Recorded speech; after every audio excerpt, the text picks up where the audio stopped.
My name is Mark Henry. I'm 38. I'm from Nevada. I'm a nature photographer. Not the kind of photographer who works for expensive magazines, more for personal projects or weird websites. It all started with an email I received around August of last year. The sender was someone named Elliot Dale, a man in his 60s who wrote, "I know a rock in the Superstition Mountains that makes a sound when the wind blows, not the sound of wind, the sound of a whisper. If you're looking for a special project, come see it. I know the way." At first, I thought it was an internet joke, but then I started researching these mountains. The mountains are known as the most cursed mountain in America, full of stories about hidden treasures, disappearances, hearing strange voices, and, well, the kind of things I've always loved to document. 3 days later, I set off for Arizona with my pickup truck and gear. I was supposed to meet Elliot at a certain spot on a Date Mountain road at 6 a.m. The sun wasn't even fully up when I arrived. That he was slender, with long white hair, and eyes that were too wide awake for that time of day. He said, "If you go up there today, you'll never be the same again, son." I laughed, but he didn't laugh. The path Elliot had chosen wasn't on any map. He said it was called Devil's Step, a steep, narrow path with loose rocks and thorns that would scratch your feet. With every step we took, the silence deepened. Not even a bird was singing. Halfway up, around 9 a.m., we stopped at a high point. From there, the entire Arizona desert lay like a sea of dirt and rock beneath our feet. But what caught my eye was a sharp, lone rock far from the main trail, like a finger of rock sticking out of the ground. "There it is, Whisper Rock," Elliot said. The natives said it was a rock that held the spirit of the mountain. When the air was dry and the wind was blowing from the northwest, it made a sound. "What's that sound?" I asked. He didn't look at me. He just said, "It's like talking, but not like a human." I took out my camera and pointed the lens at the rock. As I zoomed in, I saw something in the picture. It was like a narrow crack in the middle of the rock, like a mouth of stone waiting to breathe. I asked him, "How many times have you been there?" He said, "Only once, when I was younger. After that, my nights were never quiet." It was 10:45 when we reached the cliff. From this distance, the cliff seemed almost taller than a 5-story building. But more than its height, its presence was heavy. I don't know how to explain it. It was as if it were watching us. The wind began to blow, and for a moment, I heard it. A low voice, very soft, like someone whispering something under their breath. Not clear, not intelligible, just a whisper. Elliot stopped.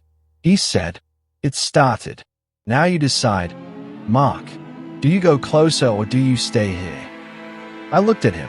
My heart was pounding, but my damn curiosity was stronger than my fear. I said, "I'm going forward." He just said, "Today will tell you what your next nights will be like." And he stayed back. I walked towards the Whispering Rock with my camera and backpack. And that's when things started to change. From a few meters away, a strong feeling told me that this was not a land to be trifled with. The air suddenly became still. No, it's not one of those silences that precede a storm. It was a kind of silence as if the air had decided to hold something back. The rock was in front of me. As I got closer, I saw that the gap in the middle was bigger than it looked from afar. Maybe 2 meters high, 20 centimeters wide. I took out the camera, but when I tried to focus, the image was blurry. Even my camera's LCD seemed to be engulfed in fog. I took another step, and suddenly, a voice came. Not from outside, from inside my ear. A whisper, very softly, as if right in the back of my brain. Incomprehensible words. Something like a language, but not a language that could be learned. I stepped back, but my left foot slipped. I reached out to the crevice and touched it, and at that moment, an image entered my mind. Not with my eyes, with my thoughts. A scene. A lonely man, sitting by this very rock. His eyes are open, but he doesn't see. His mouth is open, but he doesn't speak. The wind passes between his lips, making a whispering sound. And I felt that man. Me. I came to my senses with my own scream. My hand was still in the crevice. The air was getting warmer, like when you try to light a fire in the middle of the Arizona afternoon. The sounds were still going on, but now they were getting clearer. One sentence, only one I understood. Not with my ears, but with my senses. Whoever listens, his voice remains. I knew I had to back away, but my body was frozen. Only my eyes were moving, until I heard a sound behind me, the sound of shoes on stone. I turned. There was no one. Another sound came. This time, the sound of my camera, as if it were taking a shot. But my hand wasn't on the shutter, and when I looked down, I saw my camera lying on the ground. But it was still taking pictures, by itself. Every time the shutter clicked, I felt like someone was taking a picture of me, not me from the cliff. And right then, my eyes fell on something in the crevice. Not a clear thing, not an eye, not a face. A movement, like a shadow, but not black. It was gray, like the reflection of something that shouldn't have been reflected. I jumped up. I ran. Without taking my camera away, I just ran. My legs ached. My lungs burned. But when I turned to look back, the rock was gone. There was nowhere. The ground was flat. Just dirt. Just wind. Just the sound of my own heart pounding in my ears. And when I reached the campsite, Elliot was gone. Just my footprints and an unlit lantern. And night was coming on much sooner than usual. The sky was getting dark, much sooner than it should have. When it gets dark, the Arizona desert is a place where even wolves tread cautiously. But that night, there was no sound of a wolf, no cricket, no bird returning to its nest. Just silence. And in that silence, something was whispering. In my head, I don't know, but the sound was clear, like when someone speaks very softly and close to flesh, so close you can feel their breath on your skin. I was sheltered under a boulder, with a lantern that wouldn't light, and a camera bag that didn't have a camera in it. I was in a sort of semi-conscious state from sheer exhaustion and fear. I wasn't asleep, I wasn't awake either. And there, for the first time, I dreamed, or maybe it wasn't a dream. In the dream, I saw myself walking on the whispering rock, barefoot, clothes torn, my mouth open, and the sound didn't come from my throat. It came through the rock, through my teeth. The whispers were me, and I was the man I had seen in that mental flash. And worst of all, there was something else. Several other people were standing, crouching, or sitting by the rock. They were all the same, men and women, with faces that seemed to be made of dust. No eyes, just holes. Their mouths are open but silent. They were the ones who became the sound of the rock. And I was next. I jumped up. My face was wet with sweat. It was still dark, but it wasn't that silence anymore. Now the voices were everywhere. It was like 1,000 people were whispering a sentence at the same time, very softly. Their words were not clear, but their melody was familiar, until a voice from behind me said, "Now it's your turn." I turned quickly. Elliot was standing there, with the same clothes and the same hair, but his eyes empty. No sparkle. I said, "Where the hell were you?" I saw that rock. I heard. He said, "I never went up. I just show the way. It's up to you." And then he was gone. into the darkness, as if he were part of the night himself. I was left, alone, with a dead lantern, and a mind that was no longer sure what was real, what was a dream. And at that moment, for the first time, I seriously thought that maybe this rock is something alive. When I woke up, the sun had risen, but it wasn't warm. There wasn't even a breeze. It was as if the sun had just stuck a picture of itself in the sky. No heat, no movement. I was still there, under the rock. My body was dry. My throat was burning. But something inside me had changed. A feeling, an inner silence. Not one of those silences that brings peace. One of those silences that seems to be before an explosion. The camera was still there. It had fallen to the ground, and the lens cracked. But when I picked it up, I saw that the light was green. It was on. I couldn't believe it myself. But there were 100 photos. I didn't remember taking any of them. The first photo is a picture of myself, standing next to the rock, but my face is not clear, blurred, as if I had moved. The second photo, a shadow, standing behind me, where there was no one. The third photo, an open mouth in the rock itself, bigger than the one I saw last night. It was like the rock was screaming, but silently. And then a photo of myself, sleeping, right where I was now, but from a high angle, like an aerial photograph. Who had taken this photo? A cursed phrase had stuck in the back of my mind. He who hears the sound is seen. I cautiously emerged from under the rock. I went back the way I had come yesterday. The path was not there. I rubbed my eyes. I took a deep breath, but only the ground was dry. There were no footprints. Neither was Elliot's. Everything was erased. It was as if the desert had decided to swallow me up, but it hadn't fully digested me yet.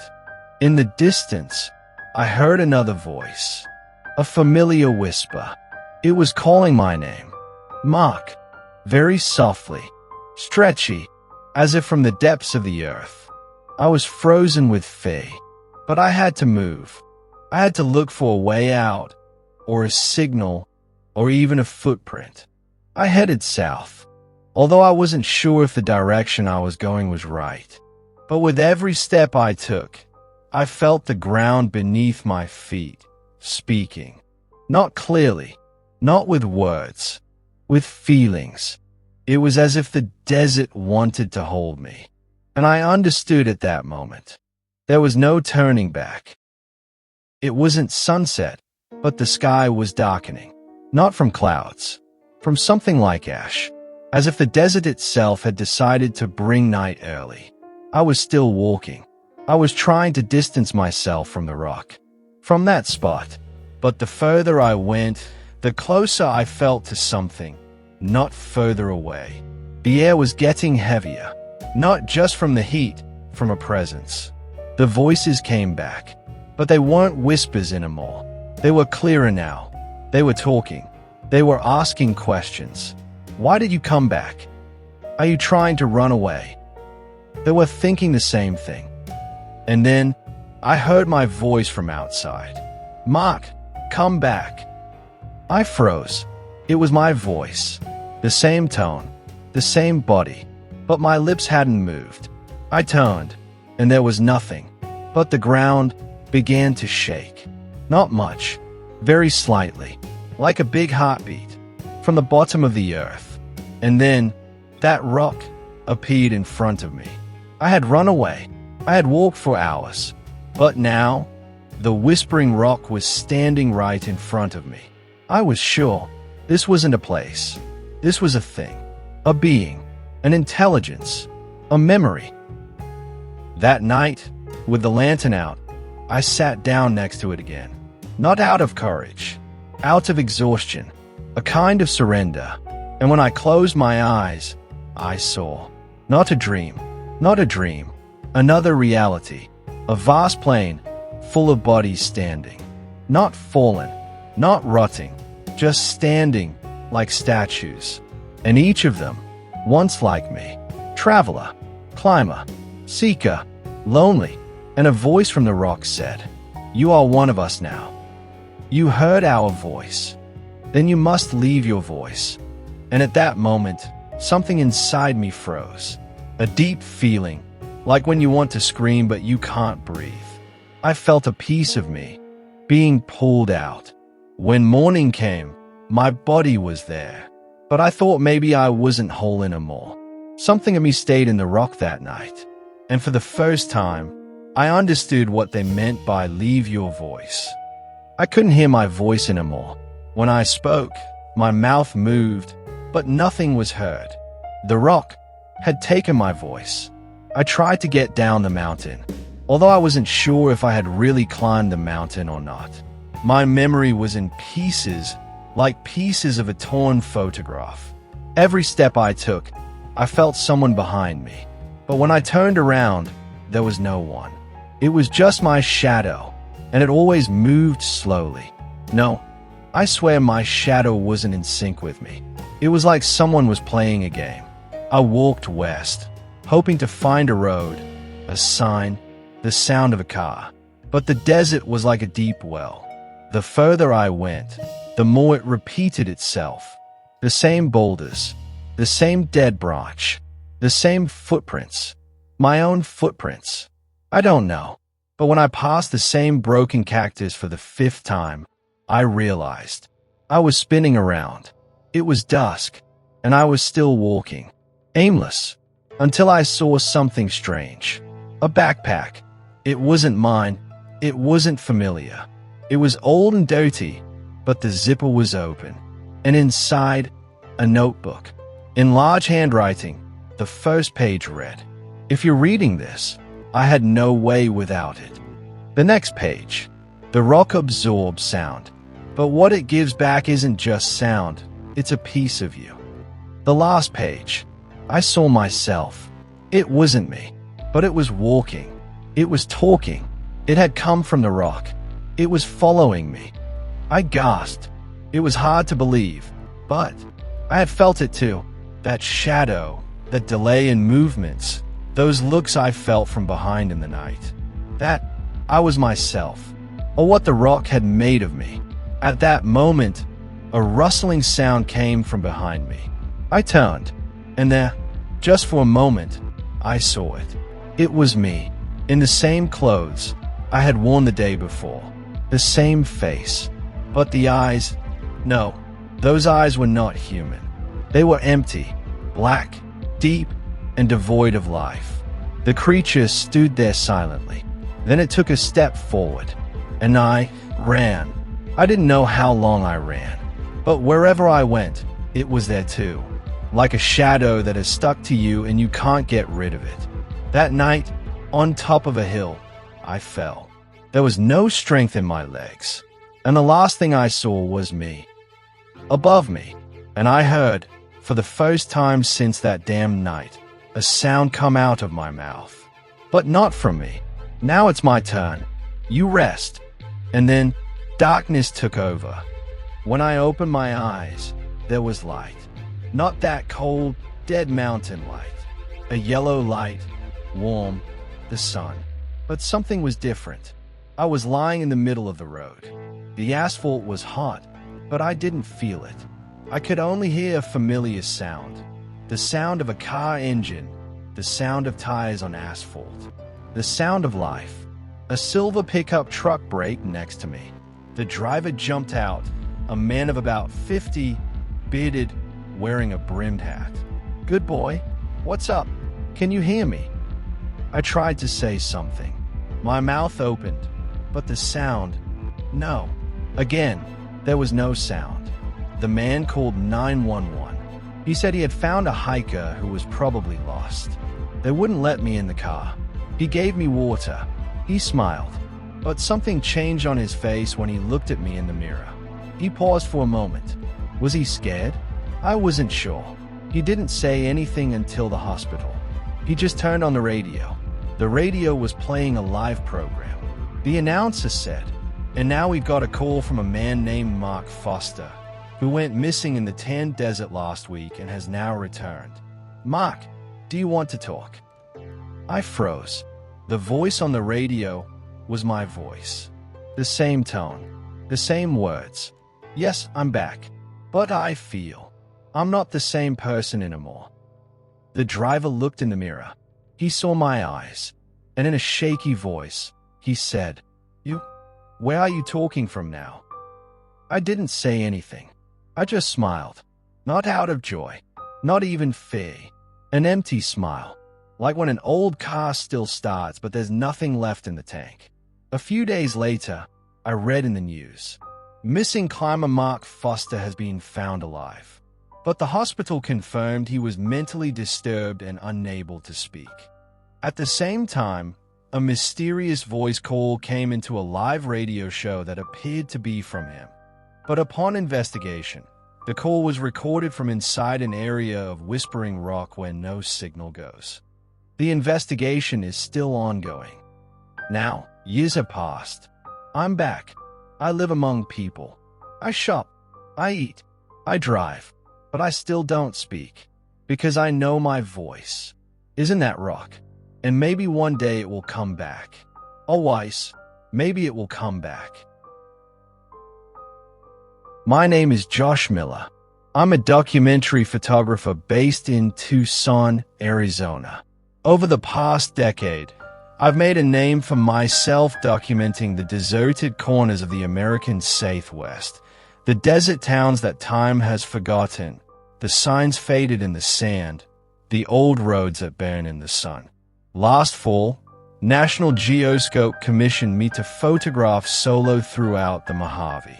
The initial idea was simple: capture the silence of the desert, not the sights, not the tourist traps, but the soul of the place. The forgotten. Little did I know then how real it would become. I set out in mid-October, just as the scorching summer heat was beginning to subside. My 2006 Toyota Land Cruiser was loaded with gear. 3 cameras, solar panels, a week's worth of dry food, water tanks, a satellite beacon, and a .38 caliber bullet in case I ran into a snake, human or otherwise. On the 3rd day, I was off the paved road, maybe 60 miles northeast of Ludlow. No signal, no signs, just open country, hard blue sky, and sandstone that went on forever. My GPS showed a faint trail winding through the hills. Nothing official, just a thin line labeled Old Caravan Trail. I have no further information. Caravan, it felt out of place. American trails aren't usually labeled that way. But curiosity got the better of me. That's what being a photographer is all about. You follow the weird. I turned off the dirt road and followed the ghost trail into a valley. The walls were closing in fast. The dry, jagged rocks rose 50, 60 feet high. The sky had narrowed to a crevice. That's when I became aware of the sound. Or maybe it wasn't there. There was no wind, no birds. Even the crunch of tires on the sand seemed muffled. It was as if the place didn't want to be heard. And then I caught a smell. It wasn't strong, but sweet.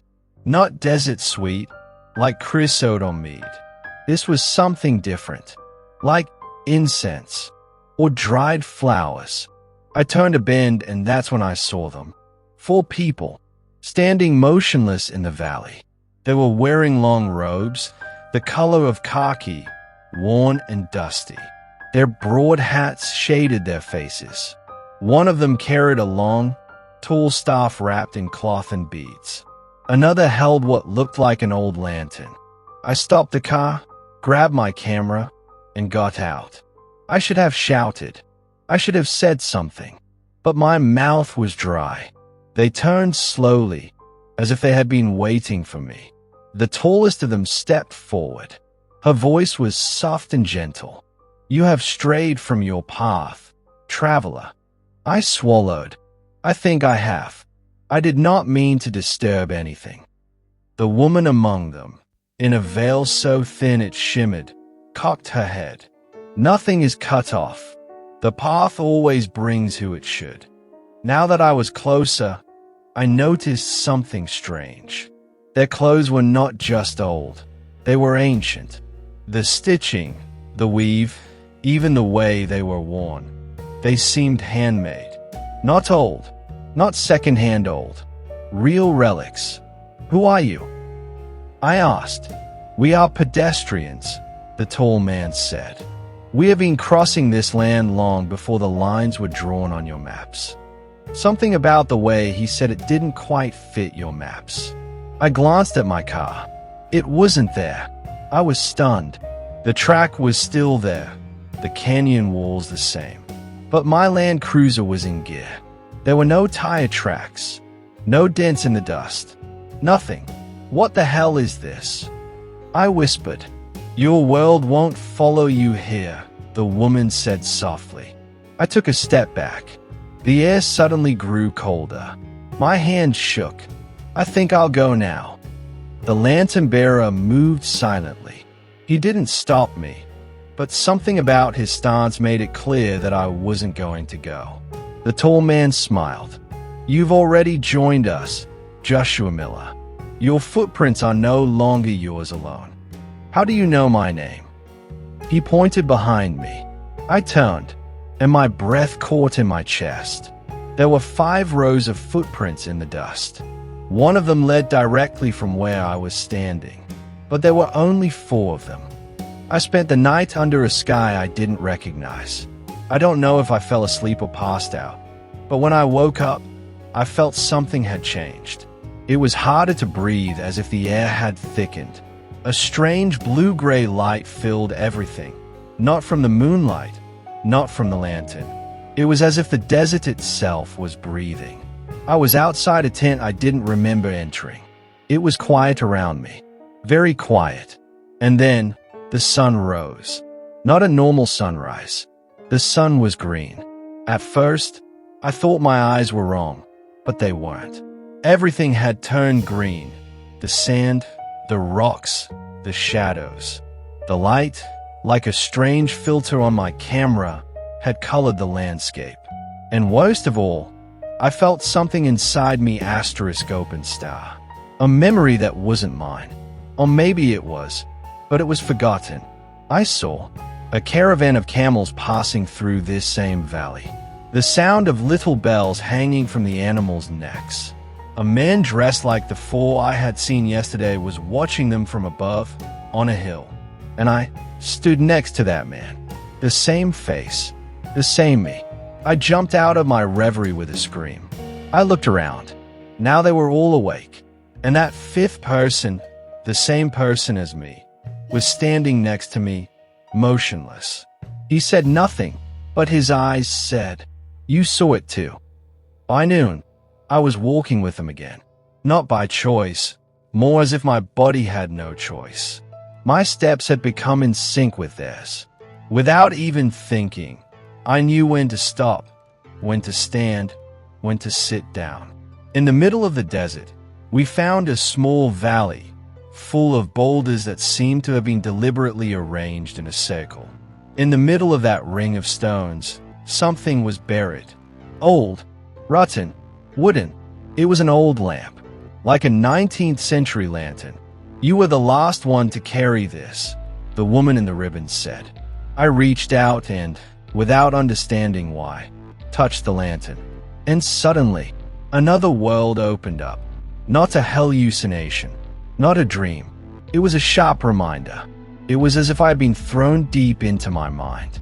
I, or a previous version of me, was in 1881, in the same desert, in the same clothes, with the same people.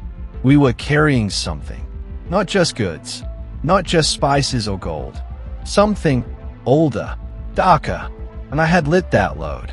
The lantern was the only source of light that kept the creature away, a creature born from the sand, a shadow that didn't just move at night, but also lived in the green sunlight. And now, the lantern was in my hands again, and that shadow had returned. I stood motionless with the lantern in my hand. Its light trembled weakly as if it were afraid itself. 4 others stood around me, in a circle. The silence was heavier than before. Suddenly, the woman in the ribbon said, "He has awakened." Her voice came from within, not from her mouth. It was as if the desert was speaking. I said, "Who? Who has awakened?" The tall man said, without looking at me, "The one we buried with the last caravan. But the lantern went out, and now with the green light, he can walk again." As he said this, the ground beneath my feet began to shake. Not violently, but like the breathing of a living thing. The sand rose slightly, like a slow wave of the sea. And then he appeared, not with a noise, not with a scream, but with silence. From the sand, a dark shape rose. Not clay, not human. It was like a 3-dimensional shadow. It had no boundaries, nobody, but it seemed to have eyes. I felt it looking at me. It seemed to see straight into my heart. And I couldn't move. One of the companions, an old man in a long shawl, stepped forward and raised his lantern. Its blue flame trembled. The shadow stepped back for a moment. Just a moment. And then, with a speed no one could have predicted, the shadow wrapped around him, like a wave of black smoke coming from all directions and swallowing the man. I screamed, but the others didn't. They just looked down, like they knew this was going to happen. And the old man disappeared. No bones, no clothes, no screams, just vanished. Every 100 years, one must be eaten. For the others to pass, the woman said. Am I going to be the victim? I asked, trembling. The tall man stepped forward. He said, "No, you are the new guardian." Everything began to spin. The lantern in my hand heated up. Its light turned white. Not green, not blue. Blinding white. Sand rose from the ground, spiraling around me. I screamed, not out of fear, out of something else. Out of recognition. I had been here before. I had lit that lantern before. I was the one who had closed the shadow in the green dawn before. And now, it was my turn again. When I opened my eyes, I was alone. My companions were gone. The sand was flat. No tent, just a lantern in my hands. And my footprints, leading back in the sand, right back to the dirt road I had strayed from the first night. But I couldn't turn back, because now, I was the keeper of the lantern, and that shadow, still waiting under the sand, forced someone to get lost again, and I had to be ready. Time had no meaning to me anymore. I didn't know how many hours, days, or weeks had passed since that moment. I only knew that the sun rose green every day, and the night was filled with strange sounds coming from under the sand. Sounds like scratching, breathing, sometimes even screaming, but always distant, always vague. And I was the only guardian of the lighthouse. At first, I thought I could escape. Twice I tried to find a way out. Once I went to the Western Hills. The second time I went south, when my old GPS said Arizona Route 66. But each time, after hours of walking, I found myself exactly where I had started. It was as if the desert had become an endless circle. No water, no food, no footprints. Just me and the lighthouse. And every night, before sunset, the lighthouse would light itself. Not with a match, not with a flame, with something inside itself. And when it was lit, the shadow woke up too. Not always by attacking. Sometimes it just watched, from a distance, like a mass of darkness moving on the horizon. But some nights, it came closer. It was a night when the lantern was lit late. I don't know why. Maybe I reacted late. Maybe something in me was weakening. That night, I heard footsteps. Not the sound of a shadow, the sound of a human being. It came from the valley, The sound of stones being crushed, gasps, and then the light of a cell phone. Someone had come. A man, camping clothes, backpack, panicked eyes, like me on the first night. He raised his hand. Hey, help! I lost my way. The GPS is broken. I heard you. And I just looked at him. I felt something inside the lantern start to boil. The shadow was approaching rapidly from afar. I had only one choice. The man shouted, "What's wrong? What is that? Is it a lantern? God damn it, I had one too." But... And I held up the lantern. White light erupted. The shadow paused. But it was hungry. And then it split in two. It split in two. And I understood. My light could only protect one. The man in the camper stood there, motionless, not understanding what was happening. And I stepped back. I held the lantern, and I let the shadow swallow him. Not out of heartlessness, but because I understood this is my role. In the morning, his body was gone. Only his backpack and his phone were left. With a photo. He was smiling next to his wife and little daughter. The photo said, "Daddy, come back soon." I sat down, and I looked at that sentence for hours. And then, I turned on the lantern, and I waited. Now, if someone gets lost in Arizona, in a desert that's not on any map, maybe they'll hear footsteps. Maybe they'll see a light. Maybe they'll see a man with a lantern in his hand who doesn't say anything. He just looks at him. If he's lucky, he'll point the lantern at him. If not, that shadow will be satisfied, and the guard just keeps on walking. Like me, like all those who came before me. The caravan still continues. It's just changed shape, and the desert always looking for someone else.